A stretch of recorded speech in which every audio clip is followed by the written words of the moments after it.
I crossed 100,000 subscribers in the first 6 months of doing this project. Wow. You started it in January 2017. You have a little over 200,000 subscribers today. I didn't set out to start a newsletter. It very much was we're just going to do this now. 27 days in, and there's $34,000 in that PayPal account. Oh my God. There is so much more value being created here than I anticipated. It's one of those things that sounds so easy on paper, but actually is such a skill. This is an inherently biased product. This is the news through one person. Are there one or two other times in your 9 years of doing this where you've stepped on something the wrong way? I think the biggest mistake I ever made was one of the first ones. Welcome back to the Creator Spotlight Podcast. My name is Francis Zierer, and today we're speaking with Matt Kiser, creator of WTF Just Happened Today, which is, as he describes it, your essential guide to the shock and awe in national politics. He has been sending the newsletter for 9 years, and it has been his full-time job basically from the start, and almost on accident. It is also almost entirely donations-based. Very rare to find a media business that works like this, especially in the creator economy. This was a good one. I think you're going to enjoy it. You have been running WTF Just Happened Today for 9 years. You started it in January 2017. From what I understand, the most basic version of the origin story is that you started it when Trump first became president as a way to personally keep up with this suddenly much more rapid and chaotic news cycle. But I want to hear the origin story just that first year, from idea to first issue to the end of 2017. Tell me about that first year. Totally. So the idea for this thing was hatched over martinis at Buco di Beppo in DC after the Women's March. I was talking to my really good friend Jess from New York. My wife and I had flown out for the Women's March to meet up with our group of friends from New York who had come down. And we did the whole thing all day. And over these martinis at Buco di Beppo, my friend Jez and I were talking about how hard it is to keep up with the news. And this is you got to time warp yourself back to that period of time when every piece of content was broken down into 15 atomic parts and shared out a million times. And the algorithms were so crazy. You would see stuff that was super old and it would be confusing because that had been disproven or the story had changed and people were just completely, confused. Well, I think with the algorithms too, I'm pretty sure we were only 1 or 2 years into Instagram having a non-linear algorithm. Yeah, exactly. And so Jess and I were talking about how do you keep up with the news? We came to this quick realization that here was a bunch of privileged people who could take the time off work, travel across multiple states to show up for something that they cared about. And yet, we have the interest and the time and the money to pay for news. And yet, I feel less informed than I have ever felt. And I've always been very much a news junkie. Mm-hmm. It just became really clear to me that there was a gap in the marketplace and that the news organizations weren't doing a great job servicing the needs of their readers. And so in the back of the car on the way to JFK to fly out back to Seattle on January 20th, 2017, I was just kind of on Twitter grabbing links and throwing them into an Evernote notebook of news stories that felt like they would they were important in the moment and they would be important looking back historically. They would stand a test of time. And in just doing that exercise, it was very clear that I was already more informed by just grabbing them and reading those headlines. And so what I started doing was I would read the news and then just write a quick summary of what I had read in my voice, in a way that made sense to me. And what that really was just a education hack for myself of read something, regurgitate it, and you'll better retain it. And I was oh, let's just do this. Yeah. Let's try this thing.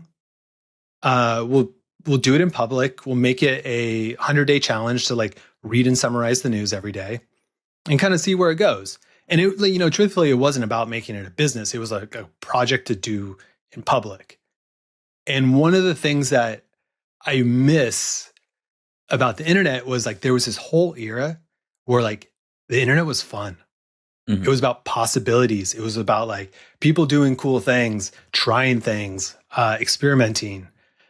And I wanted to do something in that space. And I think the other thing that always stood out to me was back in that era, there was tons of these like single serving websites that did one thing and one thing only. Like the being so narrowly scoped and having that constraint was actually like what made it great. And I always like use this example. There was a website called isiticedcoffeeweather.com. And all it did was like use your geolocation of your browser and the weather to be like yes or no.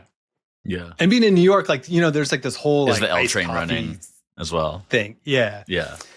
So like that was kind of like what was percolating in my head.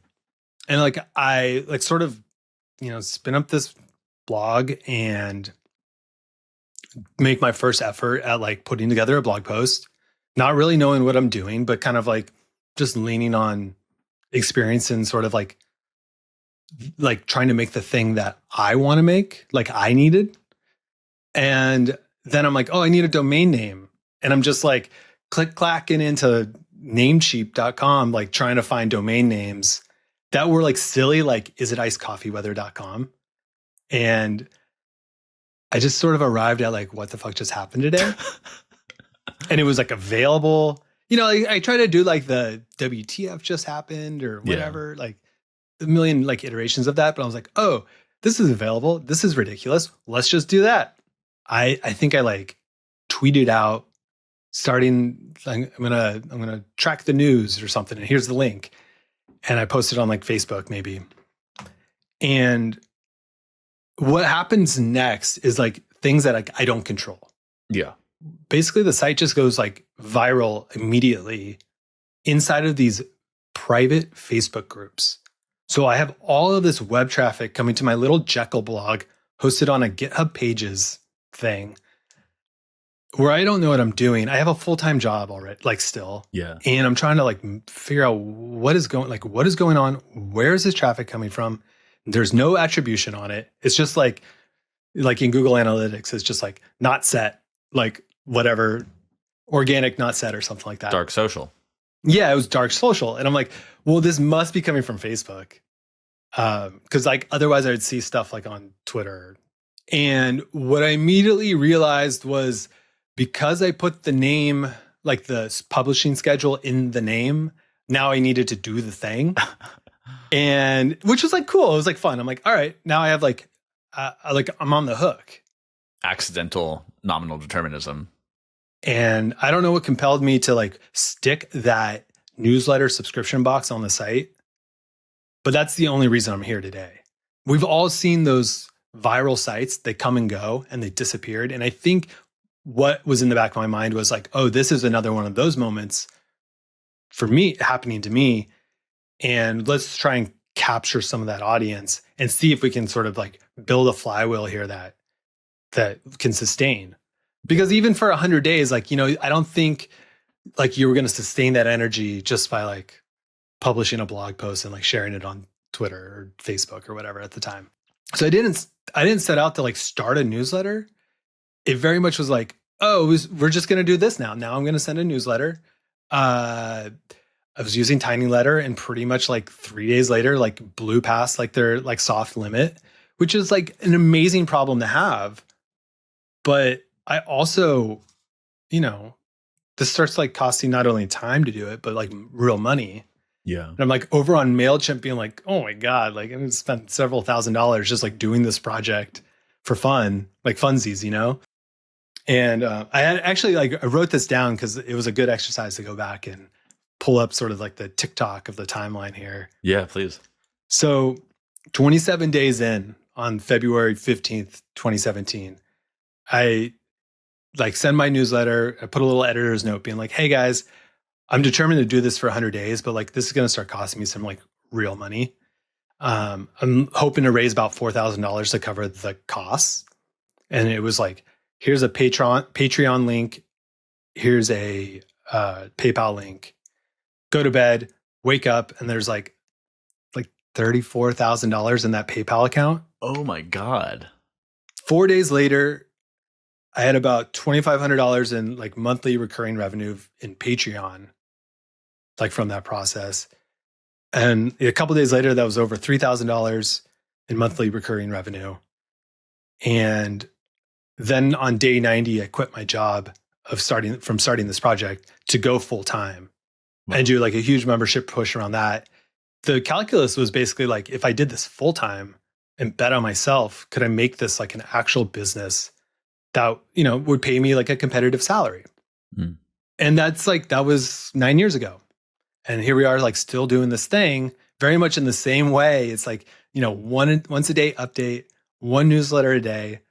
That's it.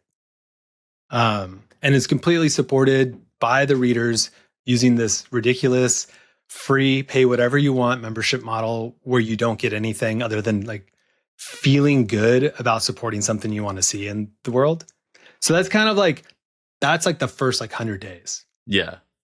That's insane. I didn't realize how much of it was so contained in that first 100 days. Really quick, too, I want to describe the product for anybody listening who has not subscribed, who has not seen it. So my quick summary is that you describe the day's news in one very long paragraph length sentence. Then there are half a dozen headlines, and each one has an additional paragraph of context, and then maybe like 10 links to corroborating sources. And that's about it. That's like the entire product. Totally. I describe it as like I doom scroll the news so you don't have to. Yeah. And then I just compile like the executive summary with all the citations like clearly labeled and right there. Again, it gets back to the idea of like a single serving website that does like one thing and does it consistently. It comes in the afternoon because like you have to look back on the day's news to like put the thing together. So there's so much to get into here, like the way you've built the product to gather the news. What is it called? Current status. Currentstatus.io. It's a website. From what I understand, this is like you were probably gathering all this manually at first, and then at some point you build this tool, which I think is open source, right? And now it's automated in this way. I'm always really interested in talking to people who have these aggregation, curation style newsletters, because it's one of those things that sounds so easy on paper, but actually is such a skill. The editing, I asked somebody about this the other day, Rachel Mead Smith of the Words of Mouth newsletter, if you're familiar with that one. And I asked her what's the difference between aggregating, curating, and editing. And she said, the aggregating is what I do. I go out and find the stuff. And then the curating and the editing is the same thing. It's taking what I aggregated and making a product that is fit for my subscribers, for my readers. Tell me a little bit about how you've built, over 9 years, built this skill, and then even automated to some extent, built this skill of finding a bunch of stuff and figuring out what's fit to serve your audience. Totally. I think it goes back to kind of first principles around like an editorial scope. So I set out from the jump, it was, this is the news, national political news through the lens of the executive branch, then the congressional or legislative branch, and then the judicial branch, like specifically in that order.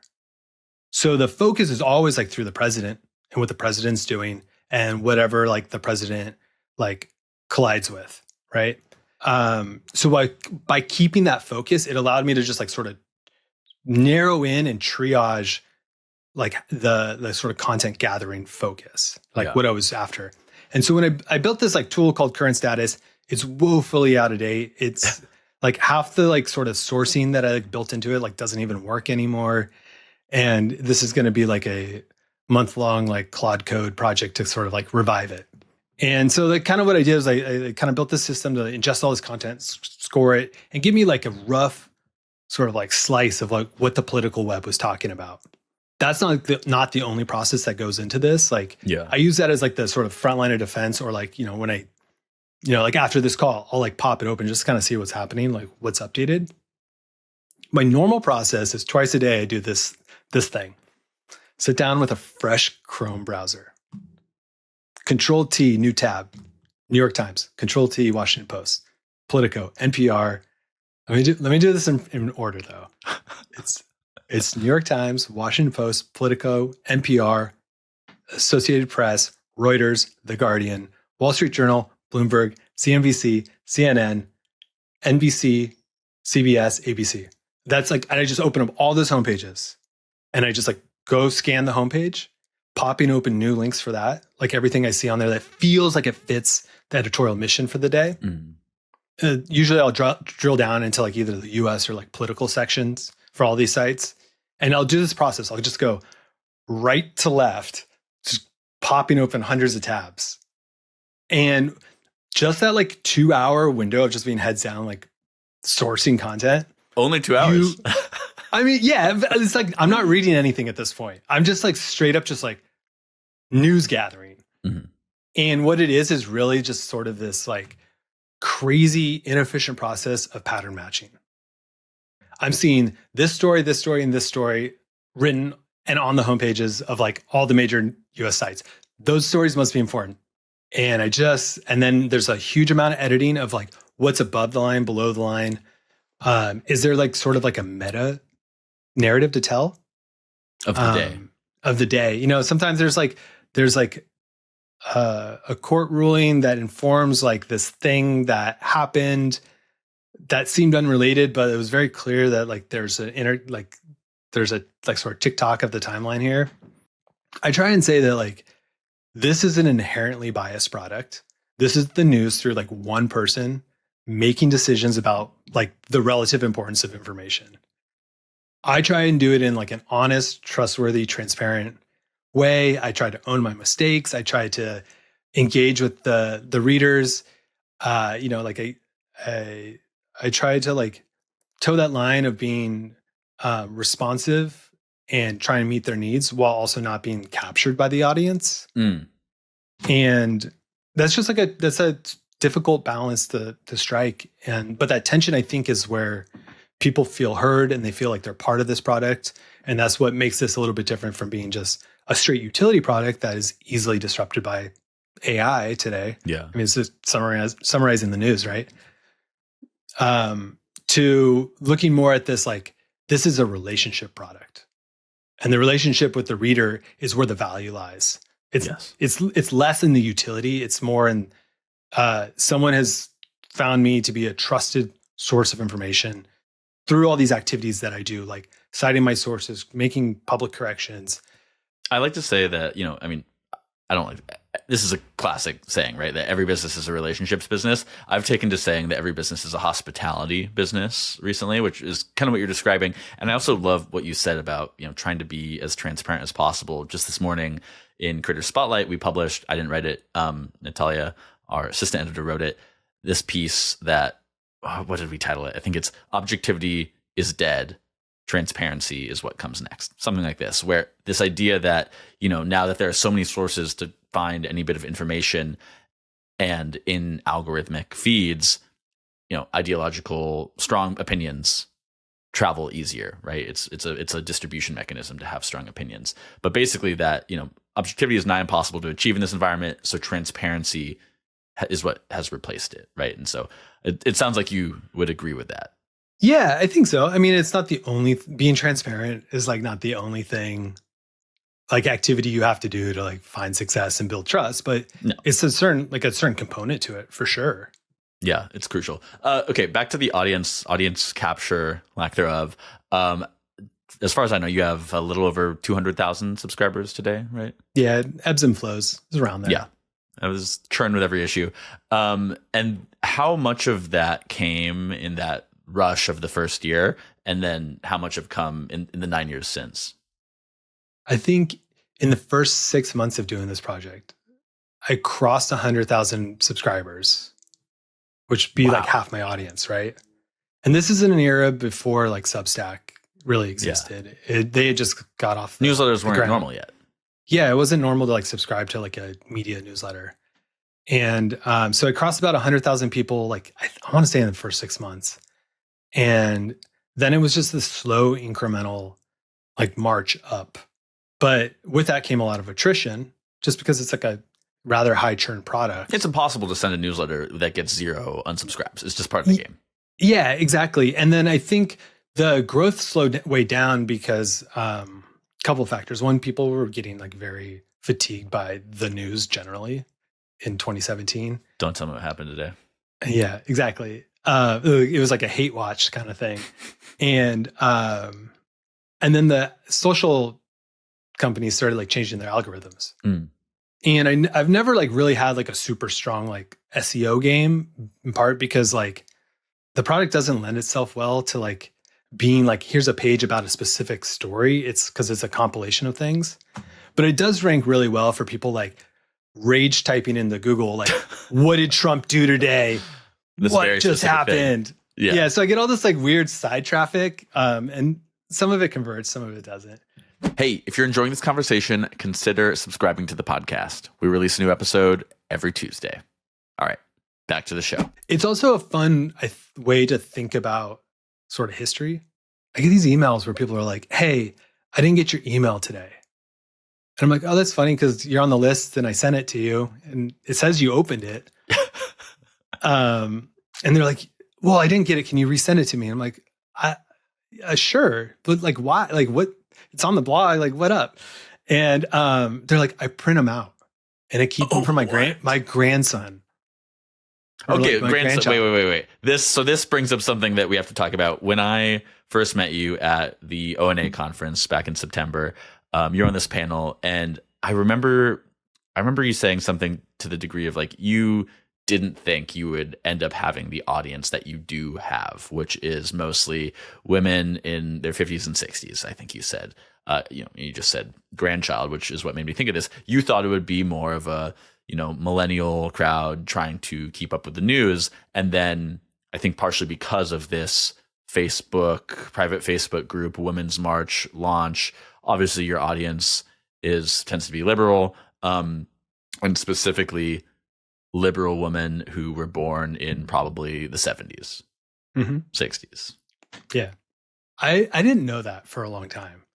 And at one point when I was trying to do some paid growth, I uploaded the mailing list to Facebook's like lookalike tool, and it gave me the whole like demographic breakdown. And I was like, oh, what is happening here? Which for the audience who might not know, this is a tool where you could upload emails, and since Facebook tends to have people's emails, it can tell you a bit about what the makeup of this audience is.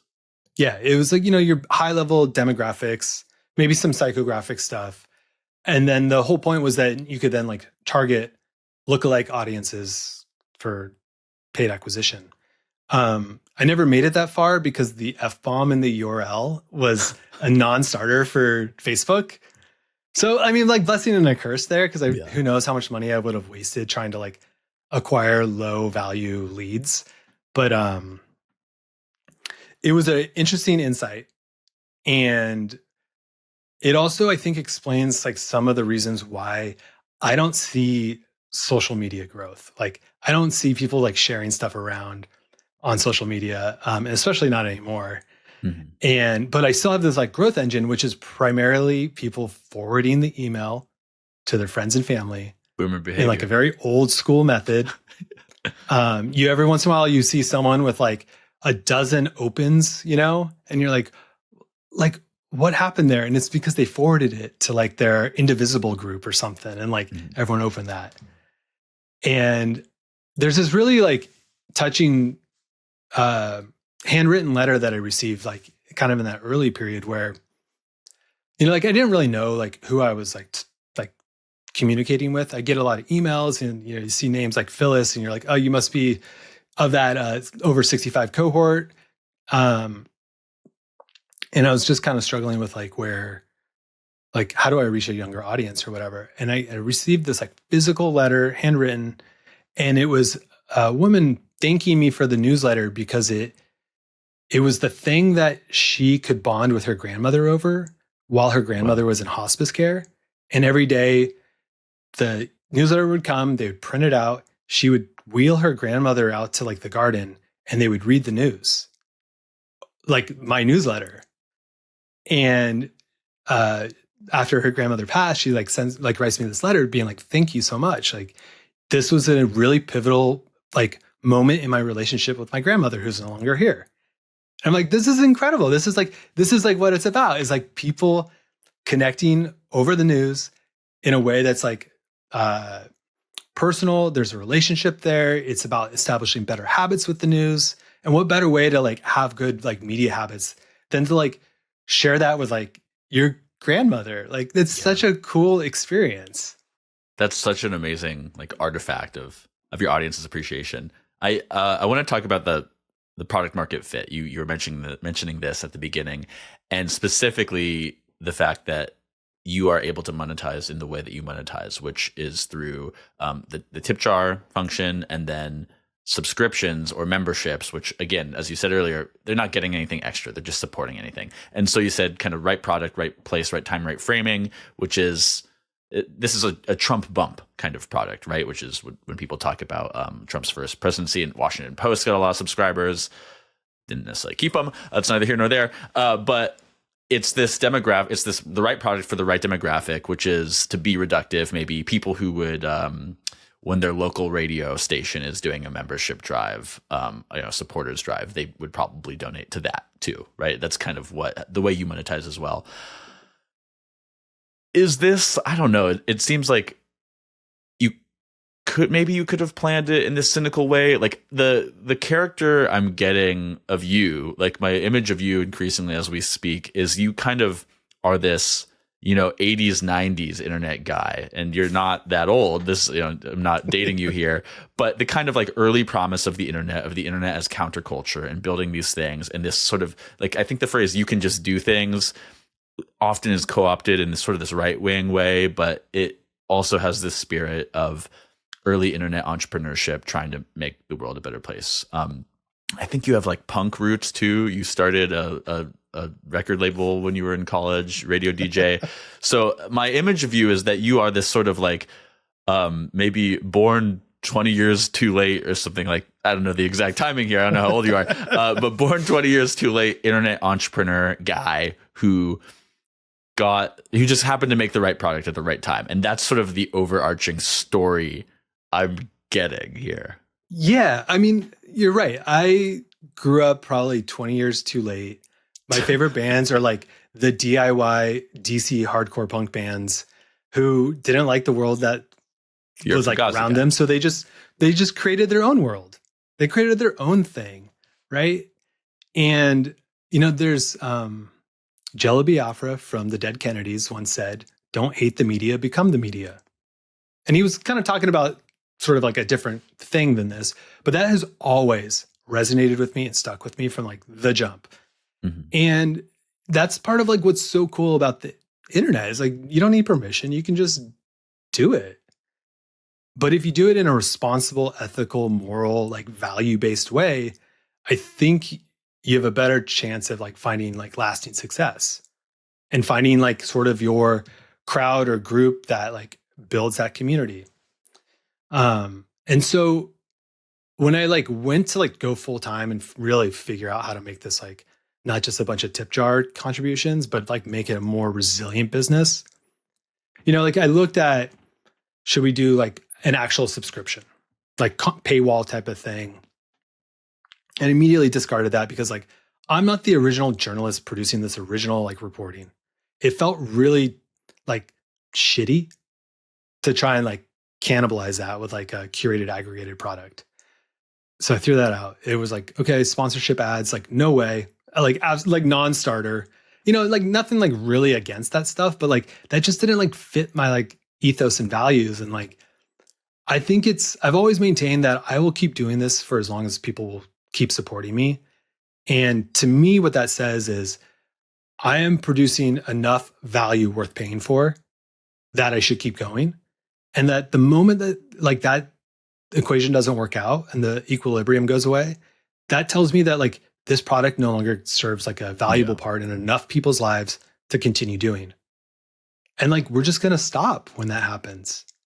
And I want to read some of the numbers because it is working for now. We'll get to when you may or may not stop in a bit, but some of the numbers from the membership page of your website. I'm not going to read the whole thing because you're very thorough, very transparent here. If anybody listening is very curious about the specific numbers, go check it out. But you say that about 2% of readers underwrite the product, which unlocks free access for everybody else, costs about $2.09 per year to send to one subscriber. So with a current average contribution of $5.93 a month, each member effectively pays for 54 free readers every month.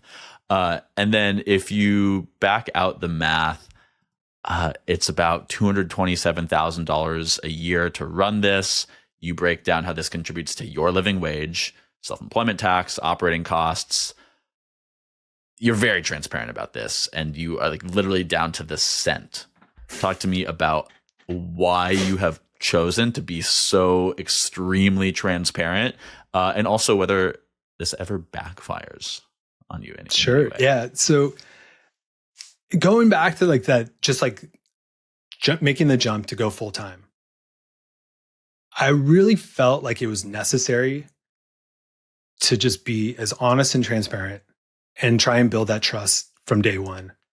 And the other part of it was just a deep uncomfortableness with like asking for money. I didn't go back to like 2017, there weren't a lot of like creators making a living on like a patronage model. Yeah. Patreon was still a very new product. It wasn't common to directly pay people for content. This is still something you only did to streamers and news companies. Exactly. And again, like that idea of, I'm not the one producing this original journalism. I'm just the one like providing a value curation over the top. I don't know why I chose to do it that way. I think I was just like so in my head around like the sort of like open source software community around transparency that like this was just a natural extension of that. And I didn't think I'd be here like 9 years later either. So I think it was like just a worthy experiment in just being radically honest and transparent. But it's one of the things that really helps when it gets time to do like these quarterly member drives. So I do these week-long, 3 to 4 times a year drives where it's very like focused on like membership, why your support matters, what it funds, like why you should do it. Like using math was like a very natural way to get there. But the framing of like, 2% unlocks like this for 98% of people, and that it's free as a result is like a really powerful framing. And then to go further and say like, this is how much like your $5.93 a month like supports, like you are directly underwriting like it's an emotional and data backed appeal. Yeah. And like when I do that, I get these emails when you become a member, you get your receipt email, and then you get a follow-up email from me that asks like, what compelled you to give today? And that qualitative feedback has been gold. It is by far the best thing I do in terms of like audience listening, because it's things like I can afford $6 a month or $5 a month, and I want to see this thing exist. It's I'm on a fixed income, but this is more valuable to me than the New York Times, which like I think is ridiculous, but $5 is a lot cheaper than like the $49 a month or whatever for the Times subscription, right? And this is also plumbing at a depth that is like that fits their, I don't know, they're like where they're at in the world. Like it's the right amount of like content or news for them. And that's like all they can do, right? To me too, like what people pay for with something like this, and some people listening may have heard me give this analogy before, but I like to think of the information marketplace as like sushi, right? There's the people who go out and catch the fish and they're doing this primary sourcing, and there's the people who take it to the fish market, and there's the chefs who go to the fish market and buy it, and they know what to look for, and they have these knives and these specialized skills and tools to break it down into more usable information. And then there's like this end consumer, you go to a nice sushi dinner, omakase style, maybe there's 12 pieces coming out, and the sushi chefs are just serving one bite at a time. You don't even need to use chopsticks. You just grab it and eat it, and it's this perfectly ordered 12 single bites, the opposite of this to me is like going to it's not necessarily bad, but a bad steakhouse that serves you a steak and gives you a horrible steak knife, and you have to cut it up yourself, and you're going to kind of mangle this steak, right? And what your customers are people who want that omakase experience. They want things fully processed. They don't have the time to go and look for the things. They don't necessarily want to go cut the steak.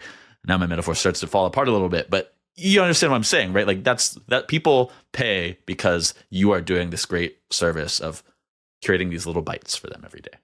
Yeah, exactly. And it proves the model of like, let's create something that's aligned top to bottom, like incentive wise. And the measurable value is like literally whether or not people pay. Right. Yeah. And it's very much like a create more value than you capture sort of thing. Like, could I push that conversion rate up? Yep. Would I feel awesome about it? Probably, because I would like be able to hire someone or something. Yeah. But the equilibrium is such that like this thing works as is, and this was a personal project that became a full-time job, and like I'm playing with house money, and that is such as like an amazing experience. Are you the only person working on it right now? Yeah. Yeah. So I want to talk about what I'll call Podgate, and you know what I'm about to ask about. So maybe we might need a better name than Podgate, but you have a podcast that is a quick summary. It's like 6 minutes of what's in the newsletter each day. A couple months back, I believe, maybe longer, you started using this AI text to voice tool. And previously, this is in your FAQ. It's quite detailed. You wrote that you over 8 years, I think you'd spent over $150,000 paying a human voice actor to read this for you, to read the podcast, and it generated no direct revenue. You say, I'm quoting, that is not a financially viable way to run a small business. Makes a ton of sense. You switched to doing this because this tool became available after you had gone on a hiatus with the podcast, once you decided to stop making sense. And now there's great text to voice tools. So you started using them because it's better to have the podcast this way than to not have a podcast at all. And this was a small controversy in the WTF community. Tell me more. So I always felt that there was when I was paying someone to produce and read the newsletter version for audio, it always felt like there was a gap I unnecessarily inserted in there, where like I separated myself from the work. You know what I mean? Mm-hmm. And not in like a terrible, malicious sort of way. Like these products can be so parasocial that to have like this product by Matt be read by this guy named Joe, there was a confusion there. And to be clear, like the podcast is really just like an audio version of the work. You know, there's no host, co-host kind of thing. It's a 4 to 6 added minute commentary. It's just what you get in the newsletter. Yeah. If anything, it's like a slightly tighter version because it's revised for audio. Going into the 2024 election, I didn't know like the outcome of the election, and I didn't know what kind of business like I would have in 2026 and beyond. And one of the thoughts was I need to kind of get back to basics and sort of pull in all my expenses. So like I eliminated a bunch of like little tools and applets I'd like been paying for to save some money. Not that I was in like dire straits or anything, but you know, you could just feel batten like down the hatches a bit. Just make sure that you are set up for the long term. If you're committing to doing this for the next 4 years of this presidency, that you don't know what's going to happen, let's make sure I can do it. Yeah, exactly. It's like a tour of duty. Like, what do I need to like re-up for the tour of duty? And one of that was like to get like crisper on the finances. And here was a product. My single biggest like outlay of expenses was like producing this podcast that like, man, I don't know, like maybe 1,000 people listen to a day, and it generated no revenue because I didn't do ads or sponsorship. There's no easy way to get someone to go from like listening on their smart speaker to like jump into the website to punch in their credit card information to pay for this thing that's free. Like it's just really hard. And so I decided to pause it. Wasn't kill it, but like pause it, was figure out how to retool this and like make another go at it in a way that made like financial sense to do it in a sustainable way. And I heard from a lot of people that they missed the audio version. And I was like, this is weird. Like all 1,000 of them? Yeah, like the analytics do not like bear this out, but like maybe I'm missing something. I don't know. And so spent a few months trying to figure out how to get there. Sort of in that time, like tools like Descript and 11 Labs sort of like really get good. And I mean, I think in general, the sort of AI world has made like a couple step functions in the last like 12 to 18 months. Mm-hmm. And so after a year of like having no audio edition, I wanted to bring it back. It was the number one thing people had asked for in like surveys and just through like, emails inbound. So I was like, okay, I'm going to do this in my voice, but I don't have the time to read this every day because it's not just like one take, sit down, read the news. These things take a little bit of time. There's a little bit of editing. There's a little like zhuzh in it. And also like I have a hard stop every day when I have to go pick my child up from school. I do not have the bandwidth to do this. So the only way I could figure out how to like add this thing was to clone my voice, use a text to speech tool to take what I work, my words, my writings, and turn it into an audio product so that it presented as me and I was responsible for it. And I thought I was giving the audience like what they had asked for. And it turns out, I think I misunderestimated the number of people, especially on my list, who happened to like the like cohort of people who are young happen to be like extremely anti-AI. Let me interrupt for a second. I think this is a problem of like, this is when we were talking about product market fit earlier, your audience is this very liberal leaning audience, probably pretty anti-tech audience. So, I mean, I'm getting ahead of it here, but it makes perfect sense. It does in retrospect. At the time, I was like, hey, I'm just trying to give you the audio version, guys. Like all 1,000 of you. Like maybe if we push that up a little bit, cool. But like, I'm just trying to like add like a little bit more to the product and respond to like user needs. And what kind of transpired was I received a ton of like really like personally like terrible like hate mail from my own readers who'd been with me forever. And it sucked. And it was like a terrible thing to be like, I worked really hard to get this thing up that I was really proud of. And all I'm hearing is like how I'm an asshole. And like, how dare I? And I can completely empathize and respect like anyone's point of view on these tools. Like I can't even say I'm like fully like settled on where I land on this whole debate. I also wouldn't say like using a text to speech tool is like the most egregious use of like AI. I also found like a deep irony in people being so like angry with me for doing this while they're sending it from their Gmail account. And I'm like, like Gemini is built into that. This to me, you could have done this 15 years ago with a text to voice. There have been text to voice products for decades, right? Yeah. It's just that now, and I don't want to get too deep into like the AI conversation, but the term AI means everything and nothing, right? It's one of these terms where like if you had just done this 15 years ago with a much worse text to voice product, one, people probably wouldn't have liked it because it would have been an inferior product, but two, they also wouldn't have cared and there would have been no controversy here. Yeah. It's really just that it's this word. Totally. And like my perspective was this is a way to expand my like capacities as like a solo operator who doesn't have the budget to like hire someone to do this. And, people like to make the argument, oh, you get volunteers. Well, that just like shifts the cost of labor back to me as a manager of people. And like, I have neither the time nor the money for that. And that's like an unfortunate truth. Yeah. And it's like really unfortunate what happened.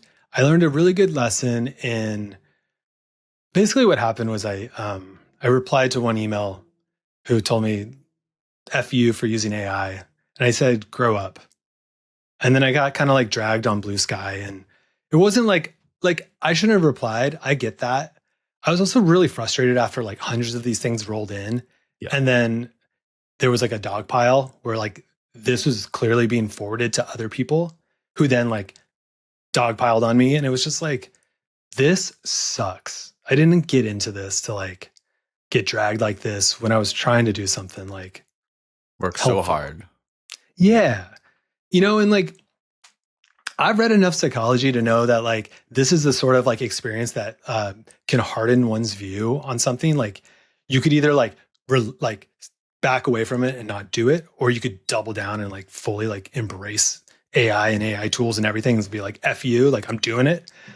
So like I had to like really temper myself going through this experience. And like the big takeaway for me is like, this is the first time I got dragged on social, like in since starting this project. Mm-hmm. Yeah. And it was like, that's pretty good. Like to not like be like subject of like nonsense, like internet banter, like over all these years, just this one time and this one use case. And like, what was really interesting afterwards was like, I went through and I looked at all the unsubscribed emails, and these are people that had been with me for like many years, but these are also readers who had never contributed anything to the success of this project. And so in some ways, like, fine, like at the end of the day, this is a small business and it requires people contributing to the success of it. And if you know, this no longer aligns with your values, or this is not for you, that's okay. Yeah. That's okay. The question is, because you're still doing the podcast with this, are the numbers up or are they down on the podcast? It's like literally the same. I'm like, I think the one thing, the one thing I haven't done is like promote it very much. I think part of it is because like I realize there's a strong sensitivity here, and kind of in the background right now, I'm trying to figure out, is there a better way to thread this needle, a better way to approach it? How can I like change like how I talk about it? You know, like calling it a podcast using AI was like the original sin. You know, it's like a audio companion edition that really is like a text to speech tool. Have there been like, are there one or two other times in your 9 years of doing this where you've stepped on something the wrong way like this? Yeah, I mean, and this wasn't really also just any kind of mistake, like in the way you ran the business that hurt you financially. And I'm looking for like 2 mistakes that you've made in the last decade. I got some good ones. Oh, I'm gonna give you a couple, and then like you can edit the ones out that you don't want. Actually, we're gonna edit out everything, but it's gonna be all mistakes. Yeah, exactly. I think one mistake was the Biden-Trump debate. I like wrote that like how I saw it, which was like, here are 2 elderly men who are like fumbling over themselves, and this is terrible. This is such a shit show for America. And what I forgot was that my audience is like people over 65 primarily. And what that resulted in is people feeling defensive and seeing their own mortality in that moment. And that sucked because they were responding to what I wrote from this emotional place about how they felt. Wow. And what I was trying to communicate was like, these guys are neither of them are qualified to be president of the United States anymore. Like this is embarrassing for America. So it's kind of like an example of like forgetting to remember who your audience is and how they're going to respond to something. And that they're not you. Yeah. And I try to keep the reader in mind when I do this stuff, because like, this isn't really like just about my perspective. It's about like what the product represents to all of these like 200,000 people who will all have a different sort of like take and slice on life. So there's that. I think another one was in the early days, I think that was like back when, what's the site where you like, you get people to back a product and like it. Oh, Kickstarter? Kickstarter, yeah. Kickstarter was popular back then. And I was like, oh, like we should do perks. We'll do like stickers and buttons and t-shirts and whatever, postcards, like WTF branded postcards to write your like representatives. And it was like fun and cool to like do this. We sourced all the designs from the community. The problem was like, I didn't anticipate how expensive merch is to like do like fulfillment. And I ended up spending so much more time at the post office than I was willing to do. It just became in the shipping business for this like weird, like I'd rather someone give me $5 a month for like 5 years than buy 2 $30 t-shirts once. You know what I mean? Like the lifetime value of that member is like so much greater if they're paying me directly. And it turned out after like talking to people, like I explained like why I was getting rid of perks. They were like, oh yeah, I don't really want the sticker. I don't want the t-shirt. Like I was like, okay, this is an easy decision. Just support me directly. We have no merch in the middle that takes all the money anyways. Yeah. But like the learning there was like, some people do like stickers. Yeah. And there's something about like having these fun objects that are like physical artifacts that can live on a refrigerator or something. Yeah. Okay. In an interview with our mutual friend, Liz Kelly Nelson, a little over a year ago, you said, I'm quoting you here from this, I am mentally committed to doing it for another 4 years. I think of it as like a tour of duty. You said this earlier. In 4 years, that will be 12 years I've been doing this. I'll have done 3 different presidencies. And at the end of that, I can decide whether or not to keep doing this or do something else. So there's 2 questions here. The first one is, for the remainder of this tour of duty, 3 years, do you have anything planned that you really want to accomplish? Or you were just talking about these merch experiments, something like that you want to do? Or is it sort of stay the path? I know what I'm doing. I'm going to keep doing this for at least the next 3 years. Or do you have like a specific thing planned you want to try? I think the challenge that I have is that the product today is basically the exact same product it was 9 years ago. It's complete. Yeah. And it's, you know, for someone who likes to make things and tinker and try stuff, I have tried a ton of experiments over the years, forums and comments and Q&As and all these sort of things. And the audience always like came back to like, I just want the utility tool. And on one hand, that's like a really like defeating position to be in. Be like, cool, I'm just going to like click clack on my keyboard today and like churn out yet another post. Like, how do I like fill my bucket, and how do I like stay engaged myself? And so I run all these little experiments on the side as like,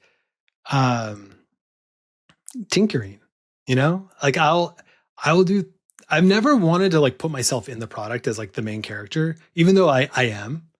I think the product works better when, if you stripped away the branding and like the little like emoji reaction that I do every day, like it's a pretty straight like executive summary of the news. Yeah.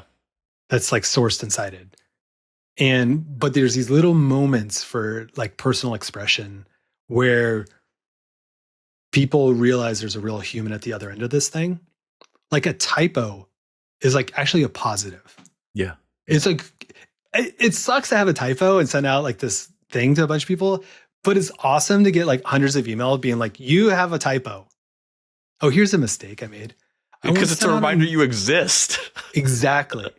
Which is more important today than ever, with like the AI tools coming out, and we're going to, the media like newsletter ecosystem is going to be flooded with like low grade, like AI summarized content or generated content. And it probably already is. Like, it's only going to get worse. But like, for instance, one time I sent out the like default like starter template that I use every day, which is literally all lorem ipsum. And I sent this thing out, and I just have thousands of emails being like, I don't speak Latin. Like, what is this? And I was Your like, base doesn't necessarily know what lorem ipsum is. I was like, joke's on you. It's not even Latin. It's just like gobbledygook. But so like for me, the things that have been really exciting me are like, how do I connect with the audience on like a personal level and find ways to connect, like to deepen this relationship while doing the thing that they show up for. It's like, come for the news product, stay for the relationship. And so I'll do things like, I don't tell people like how to think about the news, like, or give my opinion really, but like occasionally I'll be like, hey, this is kind of messed up. Like, how are you like handling this? Or like, how are you feeling about this? Yeah. And I'll get all these like very raw, honest responses from readers being like, yeah, this sucks. I think about like my grandkids, or I think about like, in my day, things were like so much better. Like, it's really sad that my children don't get to experience the world the way it looks like the world I had, right? What I learn regularly is like the more I connect with the readers at a personal level, the deeper this relationship goes and the more trust that they have in me. And I think that's really where the value lies, like for creators who are creating like, especially like what I do, like a curated aggregator product. I think it's like where the value lies moving forward and how you build a resilient business and defend against like sort of the AI slop that is coming for everyone. Mm-hmm. And so like some of the things I'm in a kind of a quiet period on this right now, but I'm like trying to get it out the door is, what are the things I can do routinely that regularly like connect with readers at this level without interrupting the product? And so one of them is this idea of just like a call and response where I like share how I'm feeling about something specific, solicit feedback. I'll like cobble that together and put together a summary and be like, here's what you guys said. And what's really cool about that is like, I get readers being like, I didn't respond to you, but I feel so seen. Like, it's so great knowing that other people feel the same way I do. And it reminds me that like so many people consume this content alone, like on their phone, on their computer. They're just at home or on the bus or whatever it is. And when you create these like moments of like a shared community, like it's not a real community. It's like a shared reality, it's sort of like a connection point. Yeah. People really respond to that in a positive way. So a lot of what I'm trying to think about is like how to do more of that. On the anniversary of the 2024 election, I created a little tool that was like, it was like very, what do you call it? Like a Mad Lib style, like form builder, where it was like, before the election, I was feeling like this. After the election, I was feeling like this. And a year later, I'm feeling like this. And as I look to the future, and it was like right in the blank. And, it was like a build your last year in one sentence experience. And what I did is I built a little page that would live update in real time as these responses came in. And like, maybe it was a little like gimmicky, but I made it as like, as if they were like handwritten Post-it notes. And it's different colors and sizes and all that. For me, that was like a fun thing to do, is like build this little tool. But the value was like in just seeing all of these responses come in like super raw and emotional. And wow, you give people an opportunity to say something, they usually will like fill it. But if you give them like a sort of like a safe space that feels anonymous, like in this case it was, like people will say some like real powerful shit. And it's like really, really cool. And a lot of what I'm doing is trying to think about how to really double down into that space. Because I think it just reveals like a certain humanity that we lose sight of in all of the terrible news, and like thinking about running businesses and, like kind of get back to basics. And like, Joe Strummer says something like, you need to drag humanity back to the center of the ring. And like, let's like pay attention to that for a while. And the other thing St. Joe Strummer also said was, without people, you're nothing. And I think that's like one of the most true things I've ever heard. And it carries with me every day. Yeah. I was thinking of asking, do you think you'll be doing this for another tour of duty? But it's probably too easy or too early to figure that out. And I really love where you just brought us. So I think we'll end it right here. It sounds great. Thanks for the time. Yeah, thank you for coming on. And listener, we will see you next week. Hi there, my name's Tom. I'm the producer of the Creator Spotlight podcast. I've just made a playlist on our YouTube channel of our top 10 episodes. So whether you're new here or you've been watching and listening for a little while, check out that playlist to make sure you've seen and heard our top 10 most popular episodes. I'll keep the playlist updated as the top 10 changes. If you're on YouTube, just click on that box over there. That's our top 10.